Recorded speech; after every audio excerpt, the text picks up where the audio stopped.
Kebencian itu membinasakan. Mufti Perlis Datuk Dr. Muhammad Asri Zainul Abidin dilaporkan menasihati ahli politik untuk kembali mengutamakan kemaslahatan rakyat yang terkesan dengan penularan wabak COVID-19 daripada sibuk berebut kuasa. Tiada guna bagi ahli politik berebut untuk memegang jawatan siang dan malam sedangkan rakyat sedang terhimpit dengan kesan penularan pandemik ini. Nasihat saya kepada ahli politik, jangan sampai rakyat bencikan semua mereka kerana keadaan telah berubah dan rakyat hari ini berfikir lebih matang serta tidak lagi taksub kepada satu-satu parti politik atau pemimpin sahaja, katanya dipetik bernama baru-baru ini. Kepada siapa kenyataan itu dihantar tidak dinyatakan dengan jelas, tetapi oleh kerana ia disebut selepas Datuk Seri Anwar Ibrahim menghadap Yang di-Pertuan Agong, kita hanya dapat membuat kesimpulan ke sanalah hala tuju kenyataan Mufti Perlis yang nampaknya sibuk berpolitik ini. Harus kita sedari bahawa masa depan rakyat dan negara yang bercelaru ini bermula kerana mainan politik dan perebutan kuasa pada Februari lalu yang membawa kepada jatuhnya Kerajaan Pakatan Harapan yang dipilih rakyat.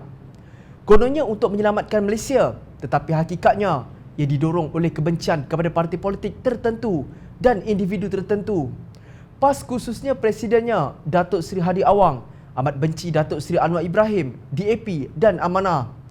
Kerana kebencian melampau itu, PAS sanggup bersekongkol dengan Bersatu, UMNO, GPS, PBS dan STAR untuk merampas kuasa kerajaan yang baik dan mengenepikan mandat rakyat.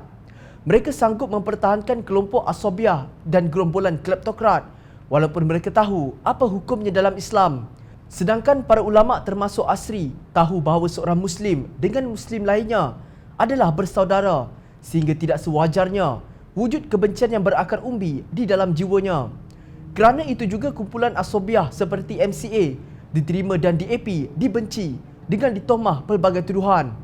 Setelah merampas kuasa bersama gerombolan kleptokrasi, maka terselah wajah sebenar mereka.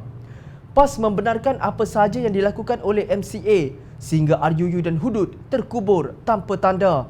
Walaupun Anwar menurut rekod sejarah amat berjasa dalam pembangunan institusi Islam di Malaysia, PAS memilih untuk bersolidariti dengan Datuk Seri Najib Razak yang sudah didapati bersalah kerana korupsi oleh Mahkamah Tinggi dan dihukum 12 tahun penjara dan denda sebanyak 210 juta ringgit. Ulama seperti ini memiliki wajah agama, tetapi di sebalik itu, merekalah yang digambarkan oleh Nabi SAW sebagai kelompok Ruwaibidah, iaitu orang bodoh yang membicarakan urusan manusia, masyarakat atau politik. Justru kita nampak dengan jelas kelakuan mereka. Pendusta dianggap sebagai orang yang jujur, sementara orang yang jujur dianggap pendusta. Para pengkhianat pada zaman itu dipercayai, sementara orang-orang yang amanah dianggap pengkhianat. Dari Abu Hurairah radhiyallahu anhu, ia berkata, Rasulullah sallallahu alaihi wasallam bersabda, "Cintailah orang yang kamu cintai sekadarnya. Boleh jadi orang yang sekarang kamu cintai suatu hari nanti menjadi orang yang kamu benci, dan bencilah orang yang kamu benci sekadarnya. Boleh jadi suatu hari nanti dia menjadi orang yang kamu cintai." Hadis riwayat At-Tirmizi. Cinta ketaksuban dan kebencian berlebihan boleh membinasakan. Awasilah bahawa sifat benci boleh mendorong kita berlaku zalim kepada orang lain juga, menjadi penyebab kita tidak berlaku adil terhadap mereka.